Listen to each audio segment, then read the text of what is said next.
aku jujur aja langsung Miss ya. Pas waktu dia pulang dari Indonesia, dari cuti itu nikah, ya kan? Dia minta kiriman 5 juta Miss. Ya kan? Aku udah nggak ada duit. Ya udah motornya digadekan. Motor itu udah tak gadekan, udah aku ambil Miss. Gitu loh. Yang namanya saya sebagai seorang suami juga saya ibarat kata ngasih bunga sama orang yang aku gadekan kan Miss. Ya aku kan bertanya, mah gini man, nah masalah motornya mau diambil kapan? Ya nanti kalau ada duit.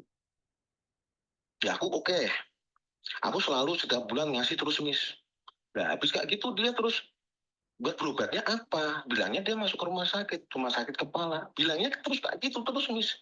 Dia nggak mau terus terang sama suami gitu loh. Gini lah, saya tidak ingin menghakimi ya, karena dalam rumah tangga itu maaf, saya minta maaf. Karena saya dulu pernah curhat sama ibu saya tentang rumah tangga saya sama suami saya, dan akhirnya ibu saya mengizinkan saya bercerai dengan suami saya karena saya selalu bercerita tentang sesuatu ke orang tua saya. Nah, setelah saya kembali lagi dengan suami saya, karena sebenarnya saya adalah nikah cerai dengan satu orang. Setelah saya kembali lagi dengan suami saya, ibu saya nanya, kayaknya kemarin itu kamu masih benci banget sama suamimu, sekarang sudah balikan lagi sama suamimu. Nah, dari situ satu kata dari ibu saya yang saya terima. Jika kamu lagi bertengkar membenci seseorang, jangan ungkapkan kebencianmu satu pihak saja. Kenapa dia bisa melakukan itu? Itu karena respon kamu. Paham nggak maksud saya? Jadi kalau kita marah sama orang, kita selalu mengatakan orang lain yang salah, kita lupa kesalahan kita sendiri. Itu yang saya katakan dalam rumah tangga ya. Jadi saya nggak tahu nih, kan nggak mungkin nih gendang berbunyi kalau cuma satu arah. Begitu juga dengan tepuk tangan. Kalau cuma satu aja nggak akan bunyi. Nah, dari situlah saya berpikir bahwa benar apa yang disampaikan oleh ibu saya, bahwa kalau kamu bertengkar, jangan ceritakan sisi jelek pasanganmu aja, tapi ceritakan juga kamu sendiri tuh apa yang kamu lakukan hingga dia marah sama kamu, hingga kamu kecewa sama kamu. Dari situlah saya punya prinsip bahwa saya menikah dengan satu laki-laki bercerai 3 kali itu karena saya egois. Saya selalu mementingkan diri saya sendiri. Saya lupa bahwa pasangan saya juga punya perasaan. Saat saya tidak menghargai dia juga boleh marah dong, bukan cuma saya saja. Nah, jadi gini loh Miss. Oke, silakan. Potong sebentar Miss. Sebelum dia kenal dengan saya, dulu kan sempat pacaran, putus sebentar Miss. Dia kembali lagi ke mantannya kan. Nah, ternyata uang selama itu dia di Hongkong dia dihabiskan sama mantannya tadi Miss. Nah, baru setahun itu dia datang lagi minta maaf, ingin kembalikan lagi, ya kan? Ternyata itu udah motor yang saya bawa itu motor yang saya ambil dari mantannya itu Miss. Ternyata dia habis ngirimin 25 juta. Demi Allah lillah ta'ala Miss. Oke. Sampai sekarang pun BPKB yang digadekan sama mantan pacarnya itu masih di KSP itu yang juga yang ngurusin saya Miss. Gitu loh. Artinya yang gadein bukan kamu, tapi mantan pacarnya. Saya bisa bilang seperti itu. Iya. Demi Allah lillah ta'ala. Saya belum pernah dikasih modal selama sebesar 40 juta. Rezekiku macet nggak popo Miss. Aku ngantek no detendeknya 40 juta nggak popo. Kalau gitu yang Jawa. Sebentar, karena gini loh Mas, karena saya kan tidak kenal kalian nih, saya dengar tengah aja. Kemarin adiknya ngomong apa sama sampean, keponakannya itu saat saya telepon? Ini Om, memang dia di daerah Karanggede kan, nih orangnya di tempat Karanggede kan. Karanggede itu mana? Ikut Jawa Tengah juga, ikutnya Boyolali Miss. Oh, Boyolali, terus? Ya, dia telepon Om, WA itu Om, ada kemarin aku tanya dulu, lah namanya kan Ella itu yang Miss hubungin itu toh? Mungkin iya ya, Itu saya nggak tahu. Terus gimana, ada kabar nggak dari Rofiko? Nggak ada Om, tapi ini ada nomor Hongkong, nomor luar negeri yang telepon, tapi aku nggak ngangkat karena nggak boleh ngangkat dari suamiku karena mungkin ada telepon yang Rofiko apa siapa, ada nomornya ganti, nggak tahu kan ya Miss ya.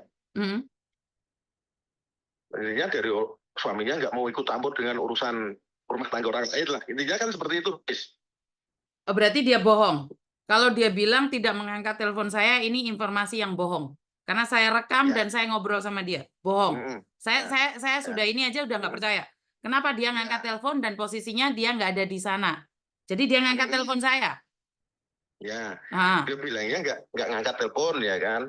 Karena aku nggak dengar bilangnya kayak gitu lah. Terus punya Miss Yuni punya voice itu dikirimkan ke saya kan. Aku kaget, Miss. Loh, kok dia punya penyakit kanker? Apa dia udah cerita sama Miss Yuni? Sampai bilang nggak gitu, Miss ya. Mohon maaf nih, ya kan? Kalau dia punya penyakit nggak bilang dengan saya kalau dia punya penyakit kanker, ya kan? Kalau dari awal dia punya penyakit kanker, nggak mungkin dia dari cuti itu nggak mungkin aku tak selesaikan. Ya aku nanti pulang. Bulan Agustus ini 13, kemarin ini ke 13 dia udah habis kontrak, Miss. Gitu loh. Terus bulan berapa aku juga udah lupa. Dia bilang sama saya, ya aku udah di kos-kosan. Itu awalnya gitu. Keluar dari majikan, loh kok tanpa bilang kamu? Kan baru tinggal sebentar, tamu toh tinggal berapa bulan kamu menyelesaikan. Enggak, aku bayar aku mau pindah ke Mako.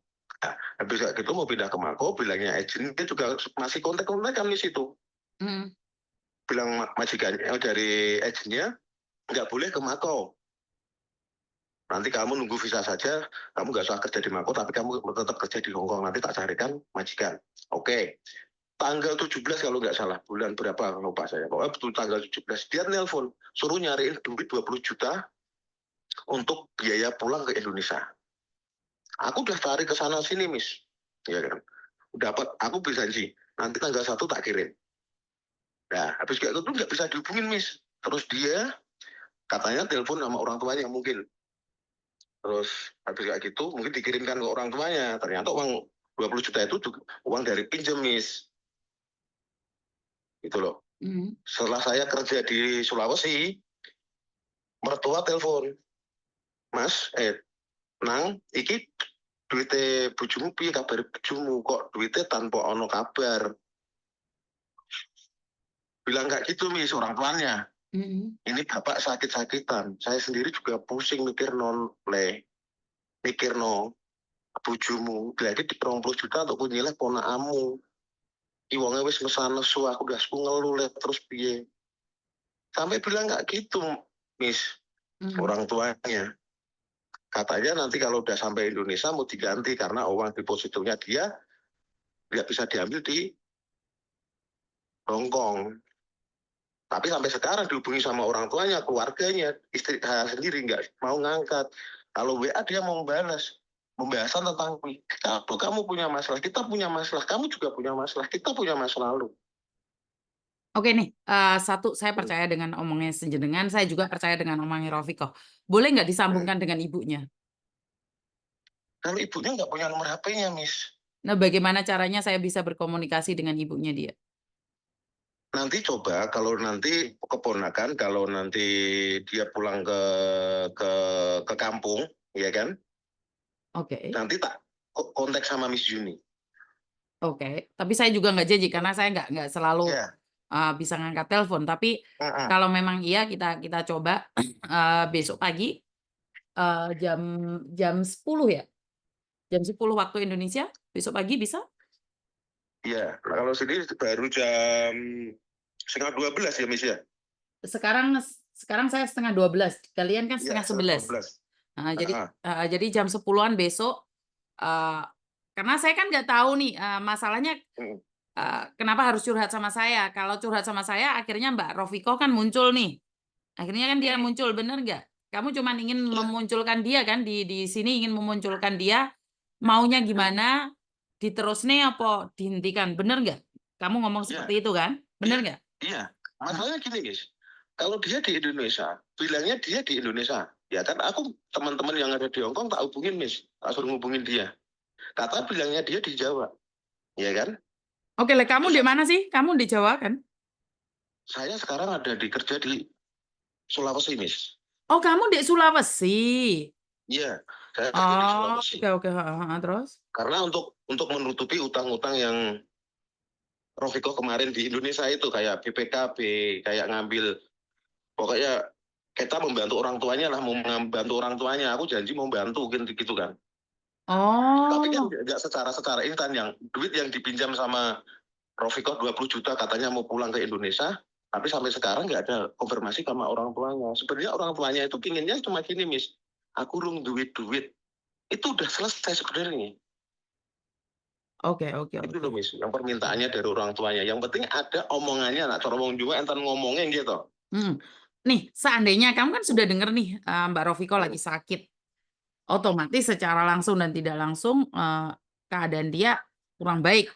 Saya terlepas dari benar atau tidak ya, terlepas dari benar atau tidak. Hmm. Apa yang ingin kamu katakan pada Mbak Rofiko?